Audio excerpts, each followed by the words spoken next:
L'histoire de Marla McCann est une histoire à plusieurs rebondissements, mais une histoire puissante. Découvrons ensemble ce qui est arrivé à la femme noire la plus obèse du monde et voyons à quoi elle ressemble aujourd'hui. La vie de Marla est ce qu'on décrit comme des montagnes russes. Dans les premières années de sa vie, elle a porté un fardeau horrible, un secret si douloureux qu'elle n'a pu en parler à personne. Jusqu'à l'âge de 6 ans, son père avait pris son innocence et violé leur relation père-fille. Marla, qui a grandi à Détroit dans le Michigan, pensait que son entrée au lycée serait l'occasion d'ouvrir un nouveau chapitre de sa vie. Et elle avait raison, sa vie a changé pour le mieux au lycée. Elle est tombée amoureuse et elle a eu l'impression d'avoir tout ce dont elle avait besoin. À ce moment-là, son poids n'était pas un problème, bien qu'elle fût plus grosse que la plupart de ses camarades. Elle était simplement une adolescente amoureuse. Son amour de lycée était tout ce qu'elle souhaitait. Il était son prince charmant et lui donnait l'impression d'être la seule fille au monde. Mais parfois, toutes les bonnes choses ne durent pas éternellement. Parfois, même les princes peuvent devenir des méchants. Marla a remarqué que son petit ami n'était pas celui qu'elle croyait. Il avait des problèmes de colère et il devenait agressif quand les choses ne se passaient pas comme il le voulait. Lorsqu'elle en a eu assez, elle lui a dit qu'elle n'était plus intéressée par cette relation. Mais il a refusé de la laisser partir. Marla a alors été forcée de rester dans la relation contre son gré par l'homme dont elle était tombée amoureuse. Son petit ami qui la rendait heureuse était maintenant celui qui la retenait captive. Plutôt que de la traiter comme sa reine, comme il l'appelait toujours, il la traitait comme sa propriété. Elle craignait pour sa vie car il était devenu dangereux. Lorsqu'elle a finalement eu la chance de tomber sur un téléphone, elle a appelé la police pour révéler sa position. Elle était inquiète et prudemment optimiste, alors qu'elle comptait les minutes jusqu'à ce que les policiers viennent à son secours. Quand elle les a entendus arriver, elle était contente car sa liberté était en vue ou peut-être pas. Personne n'aurait pu prévoir ce qui s'est passé ensuite. Comme dans une scène de film d'action où tout le monde se rend compte que le méchant a été sous-estimé, le petit ami de Marla a ouvert le feu sur les 2 policiers venus la secourir. La jeune femme n'a pas été perturbée par la tournure inattendue des événements, mais elle a plutôt profité de l'occasion pour s'échapper de la maison. Elle a couru et couru aussi vite qu'elle le pouvait. Elle a continué à courir et n'a jamais regardé en arrière. Elle savait que si elle ralentissait, ne serait-ce qu'un instant, il pouvait la rattraper et elle serait la suivante. Le lendemain, elle a quitté Détroit et s'est rendue à Nashville, dans le Tennessee.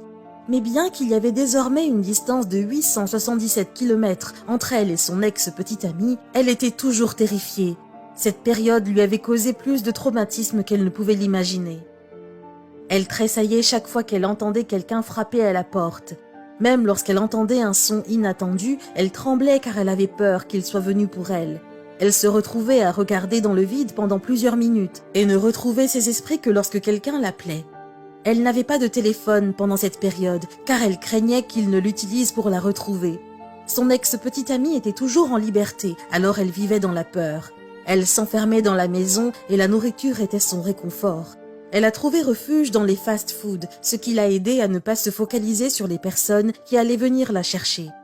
Personne ne s'attendait à ce que les choses qui la soulageaient dans ces moments difficiles créent à long terme un grave problème qui mettrait sa vie en danger. Finalement, Marla a été informée qu'elle n'avait plus besoin de vivre dans la peur. Son petit ami avait finalement été arrêté, il ne la dérangerait plus. Elle pouvait désormais mener sa vie sans s'inquiéter d'avoir une cible dans le dos. N'est-ce pas incroyable ? Mais à ce moment-là, Marla pesait 318 kilos. Bien qu'elle était maintenant libérée de son ex-amant, un autre type de dommage avait été causé et ce problème-là confinait à son lit. Elle ne pouvait plus se lever car sa jambe ne pouvait pas supporter son poids. Elle ne pouvait plus rien faire toute seule, elle comptait sur ses 3 filles, Britney, Adele et Ciara, pour tout. C'était même le travail de ses filles de la nettoyer. Elle leur demandait aussi d'apporter une table qu'elle utilisait pour se faire à manger. La mère de 3 enfants a déclaré qu'elle était devenue une accro à la malbouffe. Elle s'achetait du poulet et le faisait frire sur son lit. Elle recouvrait ensuite ses filets de poulet frit de vinaigrette avant de les manger. À cause de son obésité morbide, Marla souffrait d'arthrite, de gouttes, de gonflement des articulations et de diabète, en plus d'être alitée et de souffrir constamment. Elle avait peur qu'un jour ses filles entrent dans la chambre et ne la trouvent morte. Cette crainte l'a poussée à prendre une décision importante.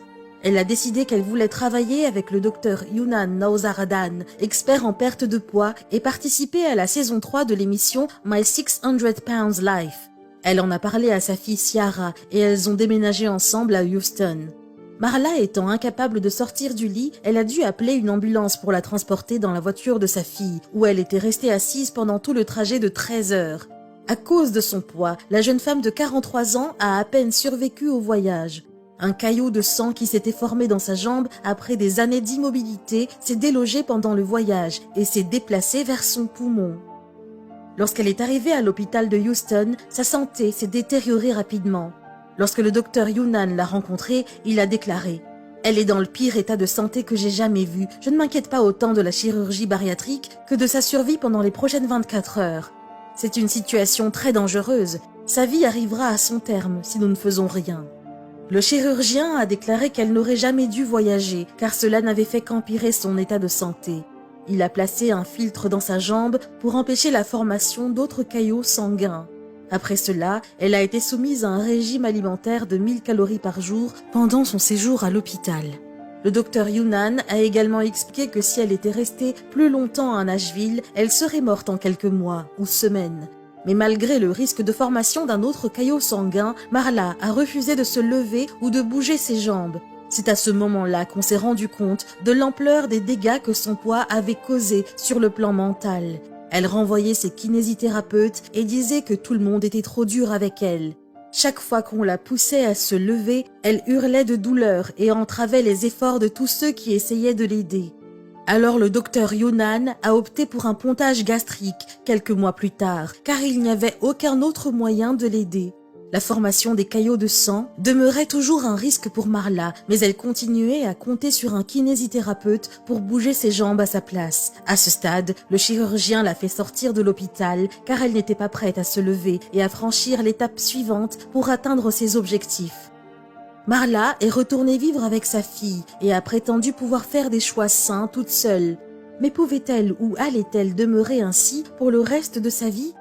8 semaines après avoir quitté l'hôpital, rien n'avait changé. Elle était toujours dans la même situation. Ciara a réalisé que sa mère ne ferait aucun progrès si elle ne recevait pas un coup de pied. Elle a donc crié sur sa mère avant de passer un appel désespéré au docteur Younan. Cela faisait maintenant 1 an que Marla a commencé son programme de perte de poids. Avec l'aide d'un déambulateur, des ambulanciers et du soutien du docteur Younan, Marla a pu se tenir debout pendant quelques secondes. C'était la première fois depuis des années qu'elle était capable de se tenir debout et bien que bref, ce court moment lui a donné suffisamment de confiance pour se tenir à nouveau debout, ce qui a essentiellement stimulé son désir de perdre du poids. Pour la première fois depuis 5 ans, elle a pu monter sur une balance qui a révélé qu'elle pesait 242 kilos. Elle a perdu environ 121 kilos. À partir de ce moment, elle n'a jamais regardé en arrière. 2 ans plus tard, elle a perdu environ 150 kilos depuis qu'elle a cessé de participer à l'émission. Elle a également écrit son propre livre. Elle est aujourd'hui une défenseure de la santé et a son propre blog, tout en étant une conférencière motivatrice. Quelle est votre opinion au sujet de cette histoire? Dites-le nous dans les commentaires. Et maintenant, la réponse à la question du jour. Le timbre. Bravo à tous ceux qui ont trouvé la bonne réponse. Nous voici arrivés au terme de cette vidéo. Merci de l'avoir regardée jusqu'à la fin. Surtout, n'oubliez pas de la liker et de la partager autour de vous. À très bientôt sur AZ237.